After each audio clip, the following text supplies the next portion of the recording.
Bence tarlaya gideceğimizi san.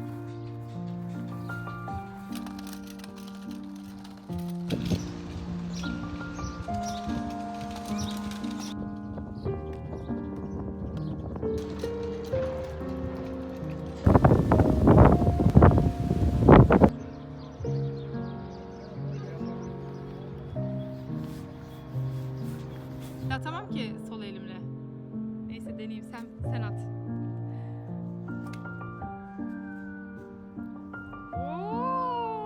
Oo!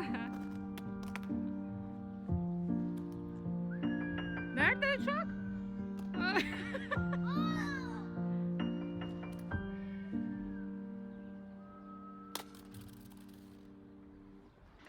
Geliyor, Gurur atış. Bir, İyi atış gurur. iki. Oo.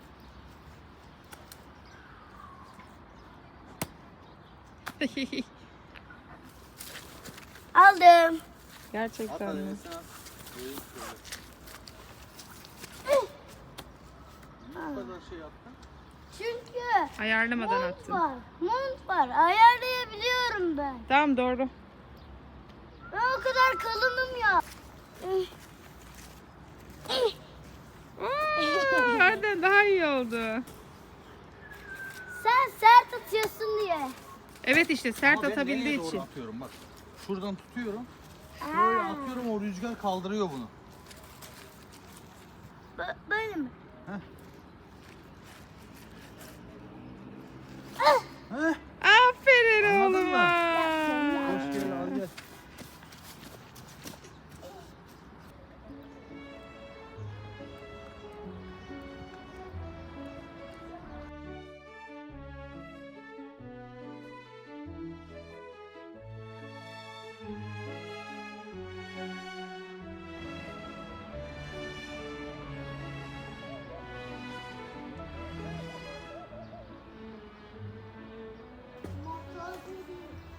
Anne gitmiş. Hı hı. Yeter bence. Isır. Oo. Önce ısır. Olmuş mu? Cebini aç. Isırdım da. Cebim. Isırdım da olmuyor. Getir, ben sana vereyim. Bak. Isır şimdi bunu. Güzel mi? Beğendin mi? Aa, evet olmuş. Bayağı olmuş.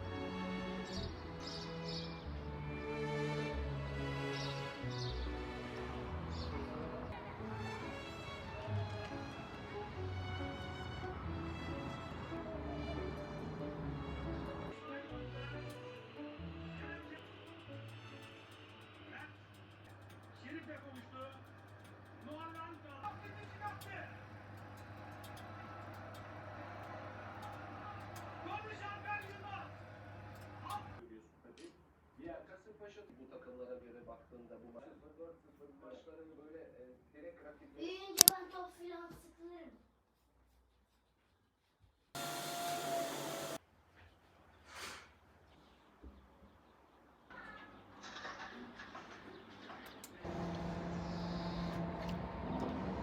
Yumurtanı beğendin mi? Lezzetli mi anne? Oy. Çayından bir tane daha al. Rüzgar olmadığında hava mis gibi Arden. Manzara da çok güzel. Ay, kartpostal gibi arkamız. Ne? Kartpostal gibi. Yani çok güzel bir manzara var. Kartpostal ne biliyor musun? Önceden insanlar birbirine mektup gönderirdi. Sonra o mektubun içine bir kart koyuluyordu.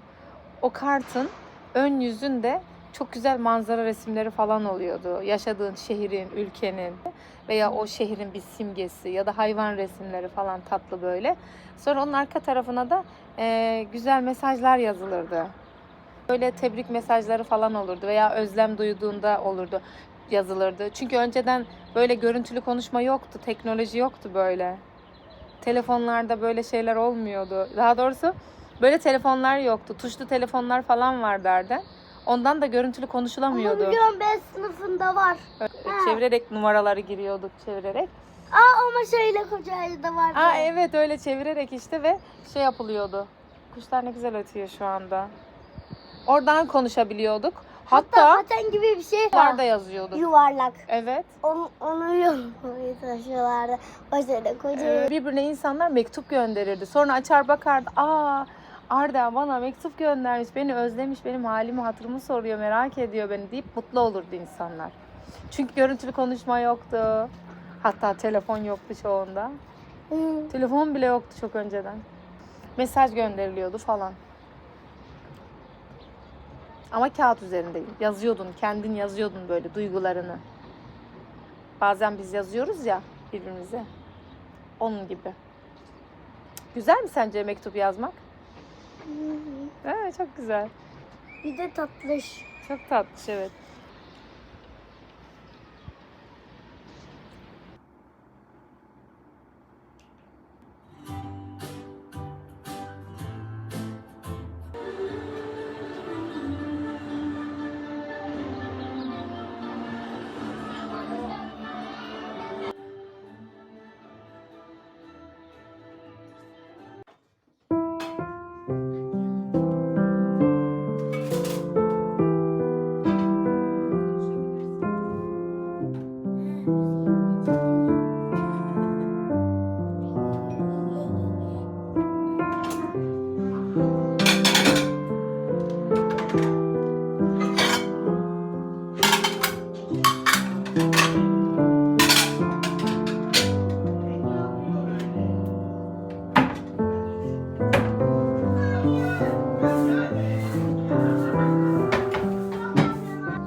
güzel görünüyor.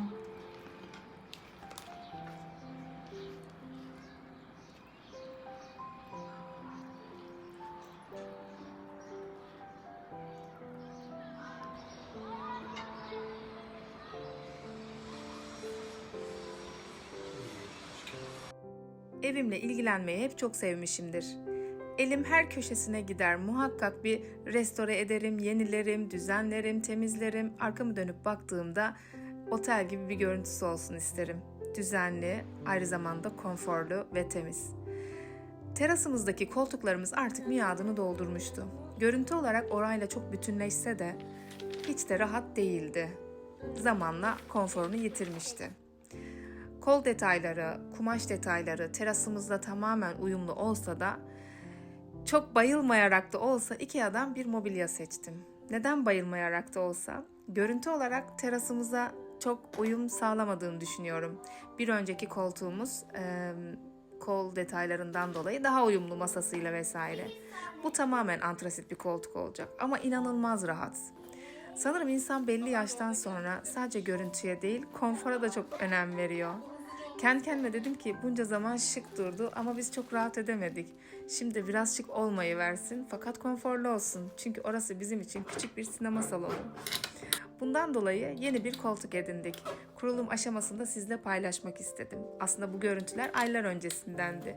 Fakat son halini size sunmadan evvel önceki görüntülerini sizinle dediğim gibi paylaşmak istedim. Bir sonraki vlogda son halini sizlere göstermeye çalışacağım. Görüşmek üzere.